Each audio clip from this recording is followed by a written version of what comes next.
Allez, c'est parti. Bienvenue sur la chaîne Akihabara42, j'espère que vous allez bien. Aujourd'hui, je vous retrouve pour vous parler de l'univers de Dragon Ball Z avec une ancienne figurine que je viens de retrouver dans mes stocks.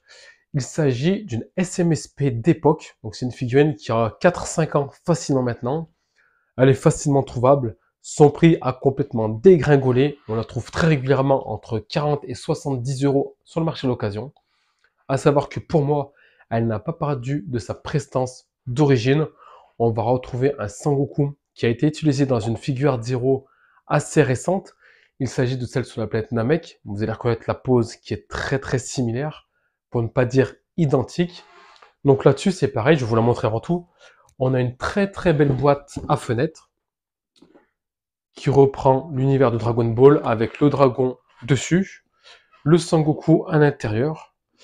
Et si je dis pas de bêtises, elle est sortie celle-ci en 2017-2018 en fonction des territoires. Donc elle remonte vraiment. Vous allez voir que la finition, la qualité, les couleurs sont très explicites.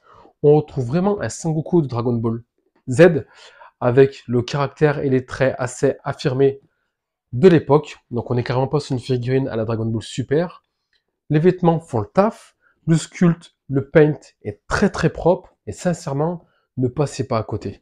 À savoir qu'elle est disponible dans plusieurs teintes. Donc là, on a la The Brush. Il y a également la 2 dimensions. Il y a également la The Toon et la Black and White Edition. On la trouve assez régulièrement sur des sites comme Vinted, sur leur marketplace de Facebook et parfois dans des boutiques. À savoir que dans les boutiques, elle n'a pas baissé de prix.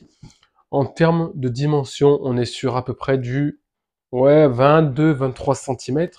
Donc c'est pas dégueulasse. Je me souviens qu'à l'époque, ils avaient fait aussi une SMSP dans la même continuité avec Trunk et Vegeta. Dans certains coloris, elle déglinguait.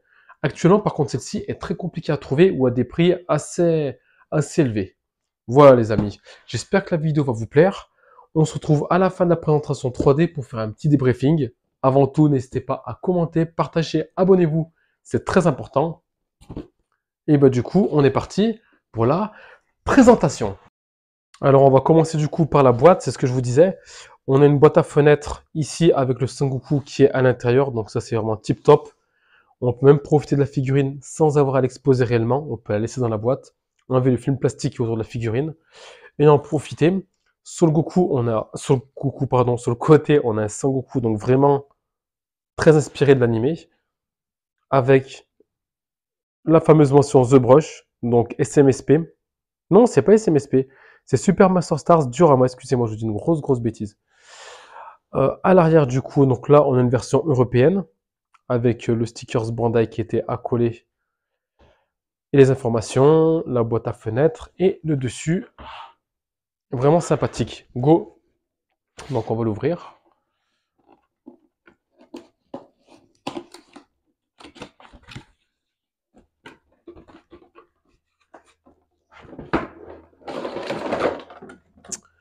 Plastique rigide à l'intérieur pour la protection, c'est vraiment classe.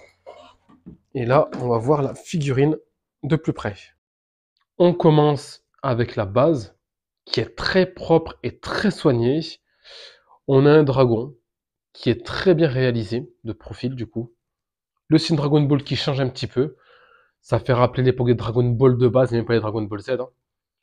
Le nuage, l'espèce de nuage fumé qui est très bien réalisé. On a des nuances de bleu qui apparaissent.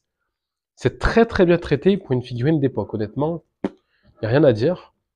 Donc le petit socle, vraiment sympa. À l'arrière, on a un petit peu d'aura. Donc là, ce qui est un petit peu dommage, c'est que je trouve qu'il n'y a pas assez de transparence. Par contre, les teintes et les couleurs sont très bien réalisées et très fidèles à ce qu'on attend. Le Sangoku, une texture assez sympathique. Pour l'époque, toujours. Hein. Même actuellement, c'est très propre. Hein. Les finitions au niveau des mains, bien soignées. Les vêtements, craquelés à droite et à gauche. L'effet du Super Saiyan bien respecté. On sent la puissance de Goku là-dessus. Je vais vous la retourner également. À l'arrière, je trouve que c'est des figurines vraiment très bien foutues pour l'époque. Très soignées. Les cheveux, ça part pas en banane, donc on a bien des cheveux piquants. Le doré, il est juste apposé comme il faut. Fallait faire doré jaunâtre. Ni trop ni pas assez. Le visage. Alors le visage, effectivement, il n'est pas accurate comme certaines figurine actuelle, mais pour l'époque, il est très très soigné. On a un petit peu de... Hop là. Donc honnêtement, pour moi, elle fait le taf. À savoir qu'elle me fait énormément penser. Enfin, la Namek, la Goku Namek là, qui est sortie l'an dernier, que je trouve complètement dégueulasse. J'ai l'impression qu'ils ont repris la même figurine. Ils ont juste changé la coupe de cheveux et ciao quoi en fait.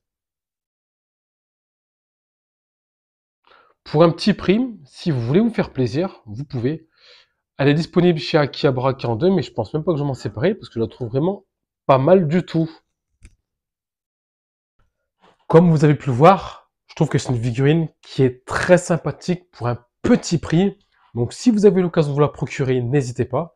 Si vous la voulez et que vous voulez pas passer par d'autres vendeurs, n'hésitez pas à me contacter via ma boutique Akihabara 42 ou sur Facebook. Il m'en reste quelques-unes en stock. Celle-ci, je vais la garder vu qu'elle est déballée.